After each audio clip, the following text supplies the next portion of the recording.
What's going on YouTube? JT's Reborn here, and welcome back to another edition of my DC comic book reviews. And in this video, I'm going to be talking about DC vs. Vampires issue number 8 of 12. This one's written by James Tynion and Matthew Rosenberg with art by Otto Schmidt. And like other issues of DC vs. Vampires, this is a pretty entertaining issue. I really enjoyed DC vs. Vampires. I think in terms of Elseworlds stuff, it's one of the most entertaining ones I've seen in the last couple of years.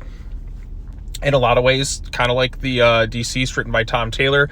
The vampires, there's a lot of suspense when it comes to vampires. I've said every issue, you don't know who's won, who's not. The stakes feel really high. It's kind of weird how like this comes out like the same week as Dark Crisis. I feel the stakes way more in this DC versus vampire storyline than I do in Dark Crisis. I feel like Dark Crisis hasn't really had the guts to kind of kill anyone off yet. If they do, it's probably going to be a Flash character, because it's a Flash character's always seem to be dying in crises. Yeah, so anyways, let's quickly sum up what happens in the story this time. So Damian's here, he's with John Constantine. He is a vampire at this point, and they're taken to the House of Mystery, and they're trying to use various forms of magic to find a cure for vampires. Now, as we know, vampirism is cured by the liquid within the Lazarus Pits, but if a vampire is thrown into it, that was confirmed in DC vs. Vampires All Out War, which I did review a few weeks ago, I think. So if a vampire is thrown into the pits, it cures them, but it ultimately kind of corrupts the pits. So if they can find a Lazarus pit, they can extract the Lazarus pit resin, if you will, which we've showcased in a lot of other DC tie-ins, then they're able to kind of cure this thing. So that's going on there. Damian's going to be basically this test subject to see if they can cure vampires with all these various magic users and stuff. So that's going on. Dinah goes to confront Ollie because Ollie can't stand the idea of people in Gotham being used as blood banks and just being enslaved and all that. She's really worried about him, but there's like no stopping him at this point. But to slow him down, she's like, look, we might not have moments later. Let's have lots of hot sex. So there's some steaminess. There's plenty of steaminess in this issue.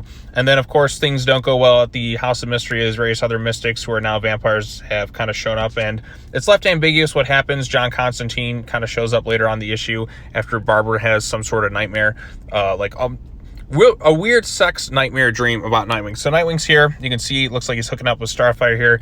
Then he's just like, I want my queen, which is you, Barbara. So I'm sure a lot of fans will be like, they're just using Starfire as a prop net. Like, has anyone seen vampire stuff before? Like Dracula, like I feel like I'm going to call him Dicula. So like instead of Dracula, I'm going to call him Dicula. So basically that's what vampires do. They have multiple brides.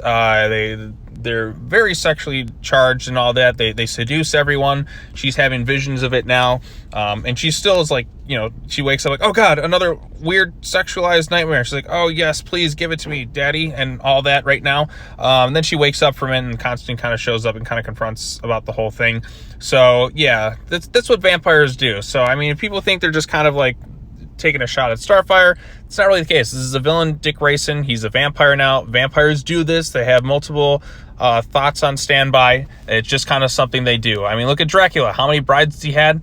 Like, as soon as he gets one, he's like ready looking for the next one. So that's just a vampire thing, and he's just kind of doing it to kind of seduce. Maybe it's his powers or something.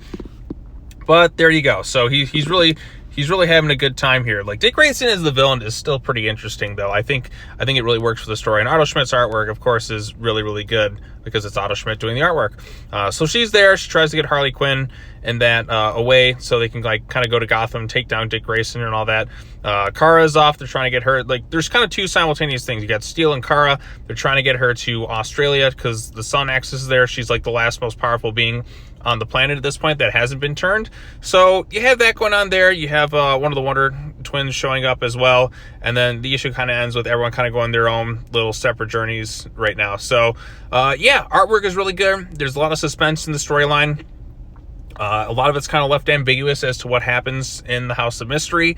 Did all the magic users die? Constantine seems to be out of his element as well. Did Damian make it through? Because he was kind of like the one vampire for some reason who was able to kind of resist the vampire curse. I think maybe there was like one other, but like he's like, for whatever reason, he's been able to resist it. So I feel like there's something going on with him that he's able to do so. I'm kind of waiting to see how it all like turns out. He's kind of like becoming Blade in a way, but he still kind of has the weakness and all that. So it'll be interesting to see what happens next, because we got all these spin-off storylines with DC versus vampires as well, and we got the main series.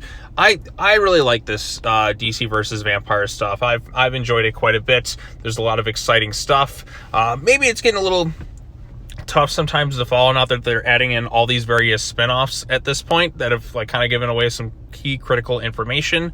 But we'll see where it all kind of goes from here. But anyways, if you have any thoughts on the issue, let me know in the comment section down below. Be sure to like this video, share with your friends, subscribe to the YouTube channel for more content, hit the bell for notifications. And yeah, that's going to be it for me today. I made a couple of videos. I made a video on Batgirl movie getting canceled, which is still ridiculous. And then I posted some comic book reviews. So that's it. Yeah, that's all I got to say. As always, take care now. Bye-bye then. And we'll see you all in the next video. Peace.